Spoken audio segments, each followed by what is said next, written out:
Inside the facility where the bondings had occurred, several military members arrived and were present for the briefing that they demanded. Demanded so much that they actually pushed not only security aside by telling them, "We outrank you," but also by pushing the secretaries off to the side as well as they pushed their way directly into the facility manager's office. When they walked in, the facility manager is behind his desk with several files and displays all open and information poured all around them. Seeing this many uniforms enter, immediately the manager tried to stop what he was doing. He simply motioned to his secretaries and just told them, "Well, I've got this covered. Just hold on." As the secretaries left, he went back to his work, and without looking forward, he says, "Excuse me, lady and gentlemen. As you can see, I'm very busy." Pressing a button on his speaker, he says, "Hold my calls. Well, except for, With that, he went and swiped many of the displays away and said, "You're all here to learn about the latest developments and why that juicy data has stopped coming across your desks.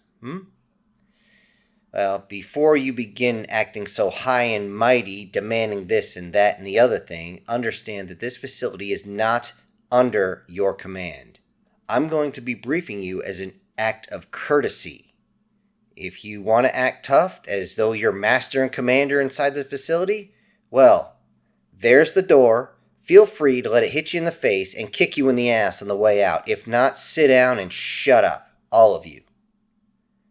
With that, they all seemed to look at each other, nod or motion another way, and find a place to sit down and wait for the facility manager to start talking.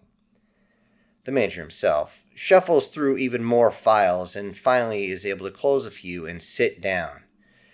"Okay. You've all received the reports of the alien symbiotic species and how it is bonded with one of my researchers. You should have also received word that it adjusted itself to allow said researcher limited flight, although not exactly as graceful as we would like to see.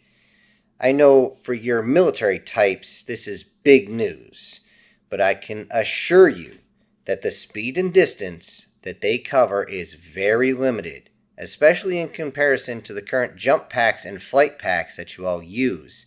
And yes, I do know about that. Now, before you say anything, listen. Now, before we get into anything too crazy, let me at least back brief everybody so we're on the same page. As the symbiotic species calls bonding, the main concern we had of my researcher was the massive loss of body fat that they experienced. What may not have been in your reports was the fact that this symbiotic species was actually near death from starvation at the time, which is why they tried to suck down as many nutrients as possible. And as we found out, human body fat for them may be flavorful, but it's not exactly nutrient dense. We were able to confirm this when we found the other one. Of course, after we found this other one, before it even entered this facility, we decided to be able to track the captor's attempted sale of this creature, and it turned out it came through military channels. As you can see, Captain Moham is not here, and he was in charge of this entire sector. He should be getting arrested for smuggling as we speak. The military members heard this, and they all simply have different expressions. Some had shock at this, but one or two had absolute fear, as though they might get caught in something that they shouldn't have been in the first place. The manager continued, "Aside from that, the first one was more than willing to work with us and provided the information that you're all likely using to forward your careers right now. Don't bother trying to justify anything to me. Don't even talk right now. I saw you were about to. Don't forget, I was a soldier once too. I get it. Arguing your point will simply make you look like an even bigger asshole. So keep your mouth shut right now." The second creature was not here for nearly as long, but we actually found out something interesting. You see, Dr. Williams was very unhealthy when she was bonded with the first one, and it took much longer for the symbiote to get itself what it needed and actually grow and survive. This is because she was not exactly in the greatest of shape. The second one was attached to, well, a gym rat that insisted on eating as clean as possible and as healthy as possible, and this allowed the second one to get stronger much, much faster. Though it did say something about difficulty purging things from the nervous system, it was something still up for understanding. With both of these creatures, we could actually use the old dream catchers from the early 2000s, once we got it calibrated, of course. It was a lot of trial and error, but thankfully these creatures seemed to understand. It seemed as though there is, in fact, a link when they're together. They can hear each other's thoughts, and, well, this aided us tremendously. We didn't have to fight them. And because of that, the information we received was amazing. It was so much that we had to bring even more personnel in to categorize it, and just categorize it, not just file it and scan it and do everything else we have to do. Unfortunately, it seems as though there was a side effect of all this we were not expecting. That last sentence made all the military personnel so interested in what the facility manager was saying, it seemed as though they all forgot to blink.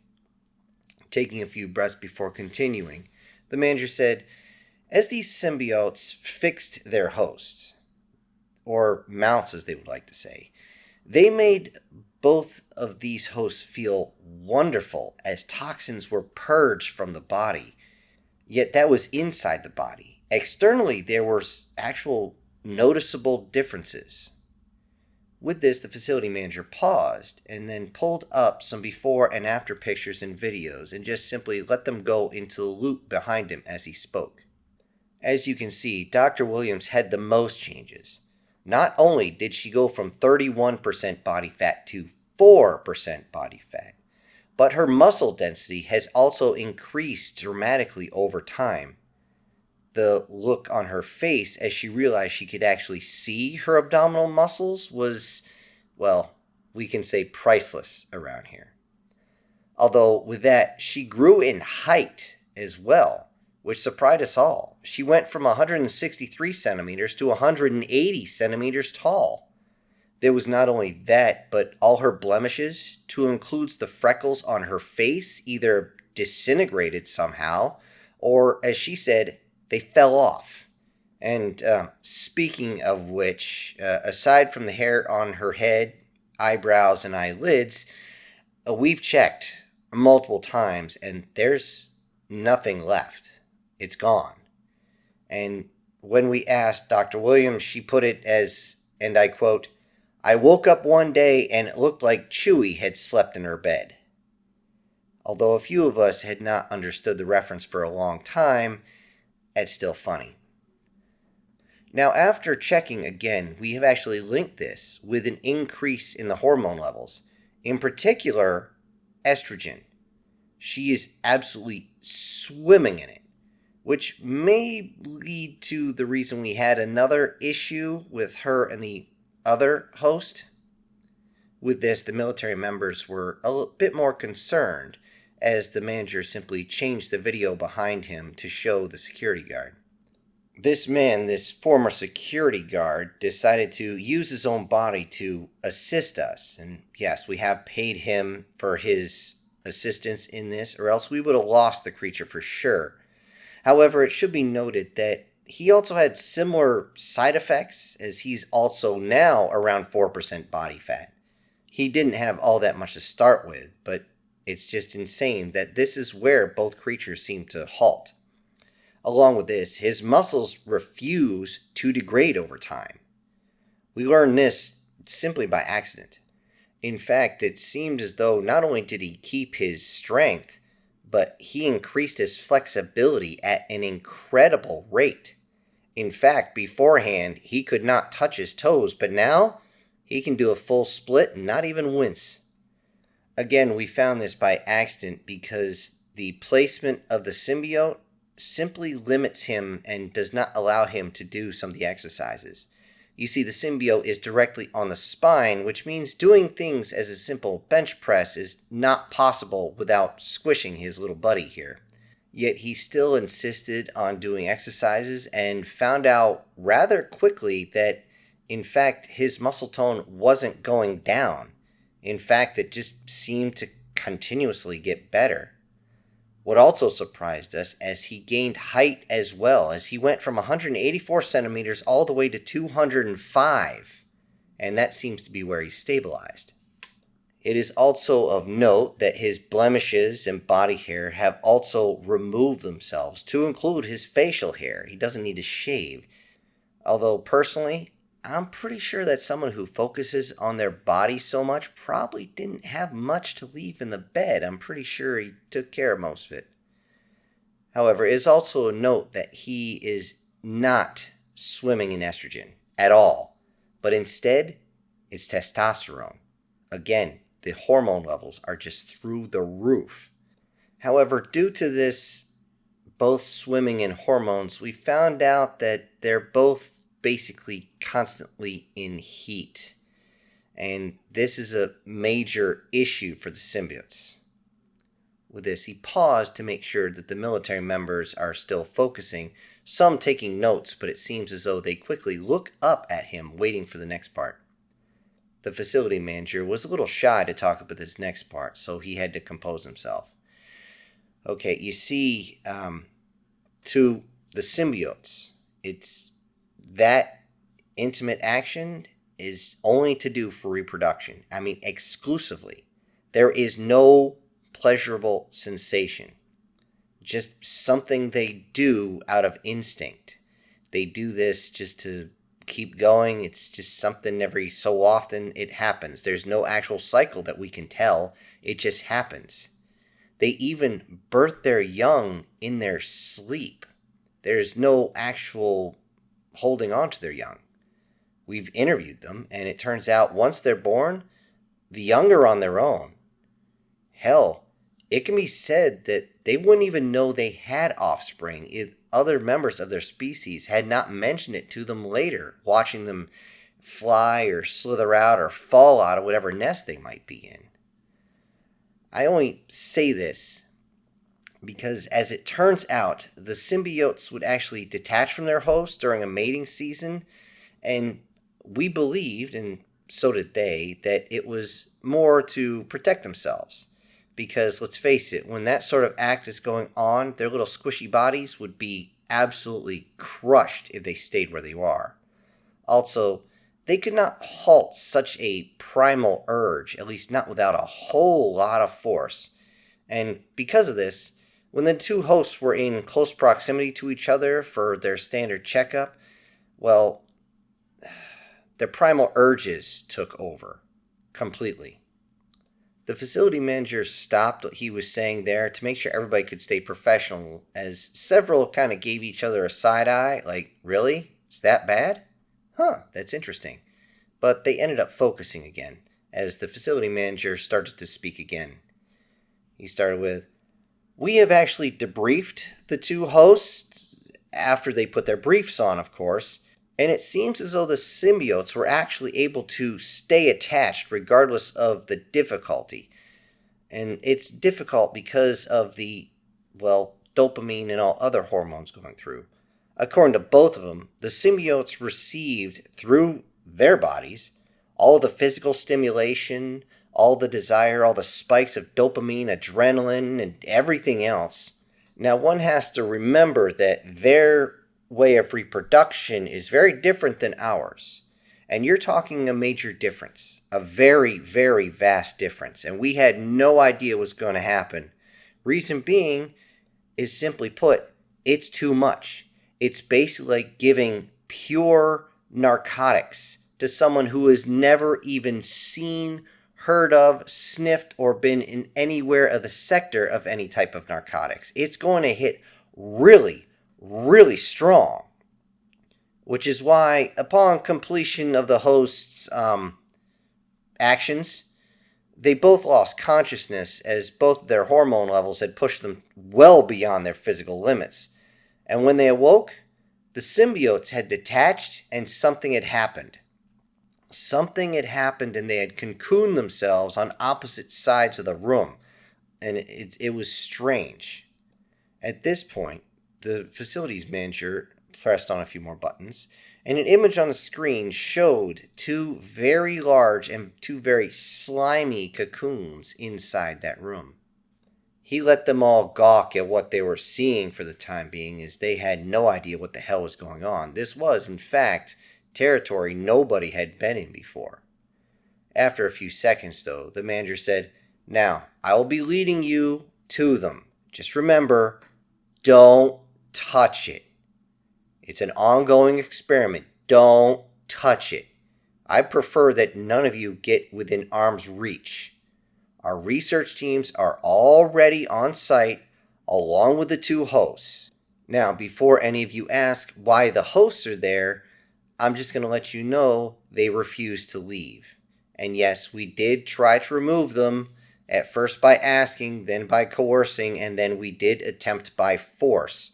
But I dare you to try and remove a turbo athlete standing somewhere around 6'4", one that with all his alterations has enough strength to outpace our maintenance bots. And those can usually take out several of your soldiers, I remember, because that's what we trained against." It was at this point when the captains asked, "Do they give a reason why they won't leave?" Oh, absolutely they did. They both claimed they can feel the symbiote sleeping. Those cocoons have actually been up for, a month now? And the hosts actually refuse to leave. They just kind of stand there. Although being so close to each other, no one wants to be around at night. Another one of the captains asked, "Is it that bad?" The facility manager just turned and says, "Are you kidding? When they're done, I smoke a cigarette." Although they do try to stay professional when others are in there, as we take samples that we'll look forward to. Something that surprises us is that Dr. Williams, at that moment, a scream is heard down the hall, screaming for something to happen. At that moment, the manager's device buzzes at him. A moment later, he lifts it up, looks, and is suddenly at full sprint, pushing the military members out of the way and going straight out of the room. Running down the hallway and into the room, he can see Dr. Williams sitting there with a broken cocoon in front of her. She's down on her knees, sobbing. He looks, he can see that she's holding something, steadying himself for what he is going to see. The manager looks over the doctor's shoulders and sees in her arms, it looks like a homunculus. A small humanoid that is only the size of maybe a toddler, maybe a little bit bigger. It's covered in slime. It's slowly moving and opens its eyes as it looks up at the doctor and gives just the slightest of a smile. The manager then puts his hand on her shoulder just to get her attention, whispers in her ear, "Congratulations." Right before he turns around and orders for orderlies to come and get her and get the creature out so they can get somewhere into a containment. They still have no idea what they're dealing with, and they need to make sure they're in the correct facility. As the doctor holds this creature in its arms, she gets up, and everyone can see a set of wings that's slowly extending from the creature's back. Looking closer, they can see two sets of slowly extending wings, very similar to the way butterfly wings come out when they exit a cocoon. As they can see them extend, they can see shades of orange, purple, and a little bit of black in there. The military personnel are stunned for a moment until they're told to make a hole for the doctor and the new arrival to pass. They immediately do so without question, without even making a single solitary sound, as they all push themselves against the side of the doorway, against the side of the hallway, so that the doctor can simply walk down calmly. After the doctor leaves, all those still remaining turn towards the security guards as he stands there like a statue, looking up at the other cocoon that has not even flinched yet. They look at the security guard as he's not blinking, as a statue, as there's no movement from him or even the cocoon. The facility manager walks over and places his hand on the man's shoulder to try and get his attention, but the guard doesn't move and he just stares up at the cocoon. The manager talks in his ear as calmly as possible. If there's anything you need, anything we can do, the guard, without changing any position, he simply says, wait. The manager tells most of the personnel to leave, and he is off, along with the military personnel, to go back to check on the new arrival. To their surprise, this homunculus is already trying to stand as they enter. The manager and the doctor exchange pleasantries as the others try to get measurements as much as they can, and of course perform scans on this new arrival, something they are completely baffled at. They look over the new arrival, and she looks like a healthy little girl. Her wings are already out, so low that they're almost scraping the floor, as she slowly moved up and around as though drying them, trying to just flick them ever so lightly. It was more than a little difficult to get the girl to put on any clothes, as her species had never worn clothing before at all. So she refused a lot, sometimes pulling it off, sometimes tearing it, showing that she had surprising strength for someone so small, and it was extremely troubling, at least until the doctor simply turned to the young girl and put a few pieces of clothing on. It seems as though this pixie was very, very thin and pale, but becoming more active as the minutes pass, which makes sense. This creature has a new body, and who wouldn't want to test out their new body? As everyone scans, checks their data, gets measurements and everything else, everyone looks at this little homunculus and they can't think up a better term than saying that it's cute. Yet something seemed off. They wondered why this creature looked so human. Was it all human? They got their answer when they examined the mouth and they discovered the remnants of its previous designs. On both sides of the mouth, on the exterior of the gum line, but before the cheeks, there is a set of 4 retractable pincers, 2 on each side, that match the mandibles used when synchronizing with the original host, the ones that they usually sunk into the nervous system. The manager was surprised that this creature, this pixie, could actually even understand their language, but it seemed as though they had a lot of trouble vocalizing. Yet it was nice to be able to say something like, please look here, open your mouth, lift your leg, and it simply did it. Approximately 3 hours after this discovery, they had to go get a meal, as this creature seemed to be very, very hungry. In fact, they could hear its stomach rumbling. The mayor suddenly received a message as they were coming back from the chow hall, and he bolted down the hallway, not realizing that the doctor and her pixie were actually following him. Entering the room with the other cocoon, he could see the security guard standing there in front of the other cocoon as whatever was inside was fighting to get out. Everyone watched intently, many of them pulling out some sort of video equipment, as another body seemed to finally break loose and fall out in some sort of sack, and it fell directly into the guard's arms. This gooey mass continued to move, and eventually it ripped open the membrane that contained it. Everyone stared at the creature as the very delicate face rose up, saw the guard, and then reached up and hugged him tightly with both the arms and the legs, smearing all that goop all over him, but he didn't seem to care. The creature seemed to wrap itself around the guard in an embrace as everyone stood there in silence. Eventually, the new arrival loosened its grip and backed off and looked over at the crowd with those piercing emerald eyes, a deep, deep green. It was at this point that one of the other security guards, wanting to break the tension, just yelled out, "Mazel tov! It's a girl!" The initial security guard, holding the new arrival, looked down and then quickly looked up and then said, Guess again. After leaving the room with the cocoon so that it can be cleaned up and analyzed, of course, this new creature was taken to the same place that the first one was, so that they could get their measurements, do their scans, and all others. While this was going on, they found out, just like the first one, this new pixie did not like wearing clothing at all and fought it every single time. It only relented as the security guard told it that it was just a human thing and he had to wear something. Though everybody would be a little put back at the lack of clothing that these two had, everyone could say, at least they got him to wear loincloths. From there, the pixies never went far from the original hosts. Even as they flew outside for a few hours each day, they always stayed close, never being out of the line of sight. The former hosts would also carry the creatures around as though they were proud parents, and they were more than willing to show off the new arrivals.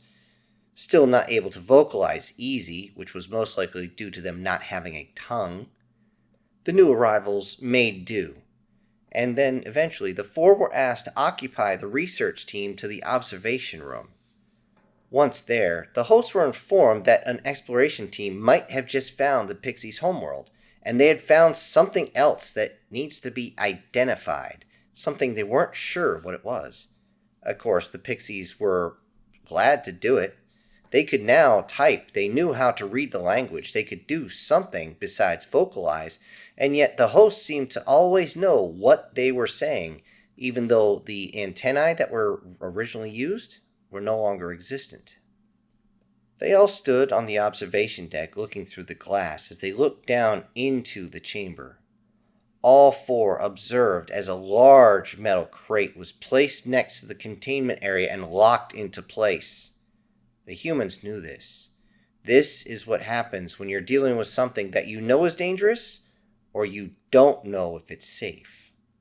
When the massive door is opened, it screaks all the way to the top, making several of those in the observation deck shudder at the metal against metal contact. After this, a large metal creature was goaded forward by a couple of sticks, and as it was pushed forward, this creature could finally be seen. This creature, easily twice the size of Dr. Williams, moved out on 12 different legs. This creature had legs that were up high and segmented like an arachnid, allowing for very fluid movement. The head was covered all the way on the top with human-ish eyes that seemed to move in all different directions at once. The lower portion of the head had a jaw with a multitude of mandibles that seemed to be swaying independently of each other, as though they're trying to sense the area, or perhaps smelling the air like a lizard's tongue, yet not receding inside, just flicking about. Towards the back of the head were strange wide antennae that looked a lot like rabbit ears that also seemed to be moving around as though to listen or sense the area, and occasionally flicking like the ears of a deer. As the creature finally stepped all the way out, everyone could see that the body was segmented as well, segmented into 4 parts, allowing for surprising dexterity as it moved around with this massive body. At the end of each leg was a 4-pronged foot that seemed to be almost like the opening of a flower, yet upside down. It was clear that this was perfect for climbing any surface, smooth, round, didn't matter. When the creature finally fully exited the crate, they could see the back end, and back there was a long, hooked stinger. Large and shining in the light, it was a curved edge that looks like this thing was carrying a very wide cutlass right on its butt. This creature would truly be something impressive. If the moment they all saw it, the pixies didn't try to get away as fast as possible, flying away from the glass into the arms of their host and immediately losing control of all bodily functions. As the pixies shook in fear, the host cursed at the manager and quickly left the room. Confused, the manager just stood there and watched, didn't know what the hell was going on. Then he turned back to the window of the observation deck. That is where he saw that new creature had silently climbed up the containment cell and was now scraping its stinger against the glass, slowly and rhythmically across, back and forth. All of its 24 or more eyes fixated on the manager as it seemed to drool slightly. He could hear the wandering mandibles as the face was right up against the glass, as they strafed said glass, as though they're trying to taste something through it. The manager, barely able to contain himself from fainting and soiling himself as well, backed out of the room slowly at this new creature as it stared directly at him with all the eyes, unblinking and focused. As the door shut, all the facility manager could say was, "What the fuck was that?" Hello everybody, this is Syntax. Thank you so much for joining me today on part 3 of this series. Before I go, I need to send out some big thank yous to a few of my supporters, and those will be Erica Gem, Guardian Sage, SS Demon, Brian Kemp, Sir, and Prozac and Pancakes. Thank you all for supporting the channel. Everybody else, I'll see you on the next one. This is Syntax, ejecting.